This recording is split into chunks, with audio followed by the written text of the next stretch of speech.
না আপনার বাজারে গেছিলাম, বাজার নিয়ে আইছি। বৌমা আমার এই লিস্টি ধরা দিয়া কইলো আমরা পরে এই বস্তা বইরা তারপরে মালগুলা দিয়ে দিছে। আমি কান্দে করে নিয়ে আইছি। সারাদিন কিছু খাইছো? তোমার মুখটা এমন লাগতেছে কেন? হ খাইছি। না বাবা তুই যা, আমি হাইটে হাইটে এই বস্তা নিয়ে বাড়িতে আসতে পারবো। তোমার পোলা যে কে আমার বাড়ির চেয়ারম্যান হয়েছে আর কে আমার বাড়ির মেম্বার হয়েছে তাও তো না।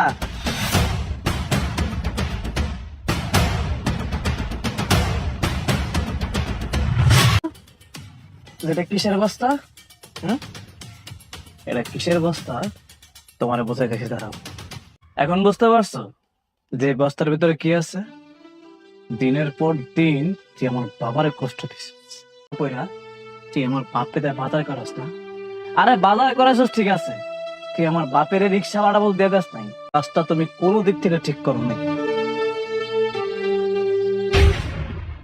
বৌমা এই যে বাপ মা দুইজন কাজের লোক তোর বাসায়, তোর তো কোনো অসুবিধা হয় না। তুই যা চাস জন চাস সব পায় যাস না। আমার সব কাজ করাইছিস, আমার অজান্তে আমার আম্মা আব্বারে তুই যেমনে পারছো সামনে খাটাইছিস। তোরা তো আমাকে দিয়া কাজ করায় যে ভাব ধরছিস না, মনে হইতেছে তুই কিছুই জানোস না। আমি জানতাম না মা যে তোমরা আমার বাসায় কাজ করতেছ, আর তোমার বৌমা প্রতি মাসে আমার কাছ থেকে টাকা নিতে গেতাম। আমার বাসায় যে কাজের লোক রাখছো, হ্যাঁ কই তোমার বৌমা আমার কি কিছু জানো? তোমার বৌমা আমার কিন্তু এখন বুঝতে পারতাছি আসলে তোমার বৌমা কাজগুলো কেমনে কারে দেয়া করাইতো। তোর বাড়ির চাকর। মা তুমি চুপ করো, এমনি করে কেউ না মা। আমার বুক এতদিন তো চুপ করিয়াছিলাম, কোনো দিন কোনো কথা তোর কাছে আমরা বলি নাই, কিন্তু করে থাকো না। শুনতে চাস কি করছে? তাইলে শুন বৌমা, আমরা তো সব কাজ শেষ করে না খাইতে আইছি। হ্যাঁ, কে বলছে সংসারের সমস্ত কাজ কাম হয়ে? বুঝি না, সংসারটা তোমার, এই সংসারে কেমনে ভালো হইব এটা তুমি খুব ভালো বুঝো। এই জন্য তো মুখ বন্ধ। টাকা দিয়া? আচ্ছা আপনারা তো খুবই খারাপ মানুষ, আপনাদের তো কোনো বিবেক বুদ্ধি নাই।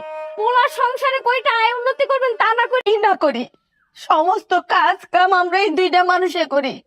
মানুষের বাড়িতে কাজ করলেও না চাকরের একটু শালা তুমি চুপ করো।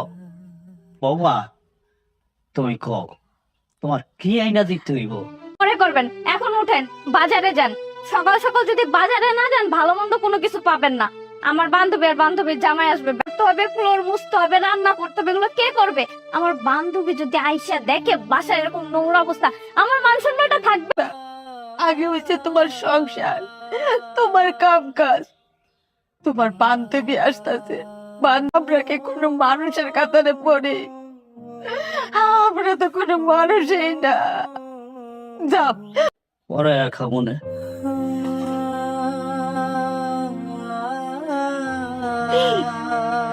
তোর এত বড় সাহস, তুই আমার বাপ মারে আমার ঘরে খাওয়ানোর পাত থেকে উড়াই দেস। দিনের পর দিন বাপ মা আমার কামাই খাইতে পারে নাই না, আমার বাপ মাকে খানতে উড়াই দিছস। এই তোর আমি কিসের অভাব রাখছিলাম? তোর আমি পর দিন কষ্ট দিছস, তোর বিবেক একটা বার লাগে নাই? হ্যাঁ কি দেখতে তোর বাপ মার মতো লাগে না? তুই আসলে মানুষ আগে জানলে কত আগে তালাক দিয়ে দিত।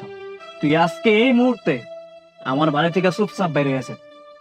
যদি কোন আমাকে মাফ করে দাও, আমাকে বাড়ি থেকে বের করে দিও না। তুমি যদি আমাকে বাড়ি থেকে বের করে দাও আমি কোথায় যাবো বলো? আমার তো আর কোনো যাওয়ার জায়গা নাই।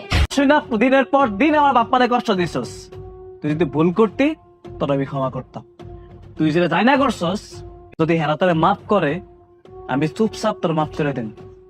আর যদি হেরা তোরে মাফ না করে, মা আমার মাফ করে দেন মা, আমি দিনের পর দিন আপনাগুলোকে অনেক অন্যায় অবিচার করছি মা, আমার মাফ করে দেন। আমি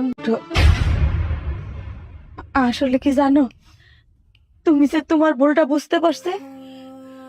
শাশুড়ি বয়স্ক মানুষ, আমরা কিন্তু তোমাদের সাথে অনেক কিছু চাই না, এক মুঠো ভাত। মনে করি না। শোনো মাই, তোমার একটা কথা কই, আমার বাপ মা সরল সোজা মানুষ। তার করবা ততদিন মনে রাখবা, এই মা আর বাপ এই দুটো আমার জান্নাত। যে করবো তার আমি 1 মিনিট সহ্য করিনি, হচ্ছে মাথা রেখা দিও। চলো।